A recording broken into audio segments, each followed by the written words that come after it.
Au terme de 3 jours de procès aux assises, le verdict est tombé en fin d'après-midi. Peine maximale, 30 ans de réclusion criminelle pour assassinat à l'encontre de l'ex-concubin de Noémie Feuillois, tué au cutter à Amiens en novembre 2017. La famille est soulagée, la préméditation a été reconnue. Christelle Jutot-Lermechin avec Mathieu Maillet.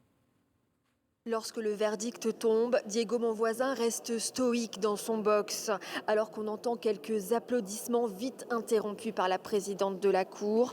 La famille et les amis se disent soulagés que la préméditation ait été retenue.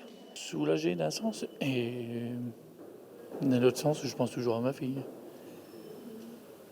Vous allez la voir, vous allez lui dire que vous avez gagné aujourd'hui? Ah bien sûr, demain. C'est ce qu'il mérite en fait, parce qu'il a fait à ma meilleure amie. Vous n'aviez aucun doute sur la préméditation? Non, aucun.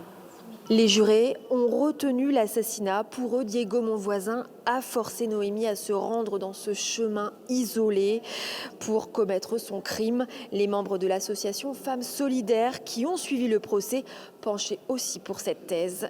Pour moi, oui, il y avait préméditation parce que dans sa façon de répondre, dans sa façon de se justifier, il n'était jamais très clair.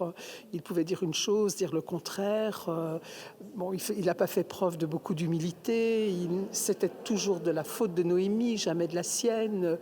Oui, donc pour moi, la préméditation était là. Le contexte international avec la parole des femmes qui se libèrent et le nombre de féminicides qui augmente chaque année en France a dû peser dans le verdict. C'est en tout cas ce que pense l'avocate de la partie civile, Maître Darras. La Noémie Feuillois est décédée, 128 féminicides, ça n'a pas baissé et donc c'est trop, quoi, il faut arrêter. Et effectivement, je pense que le verdict s'explique également dans ce contexte général. Diego Monvoisin a 10 jours pour faire appel.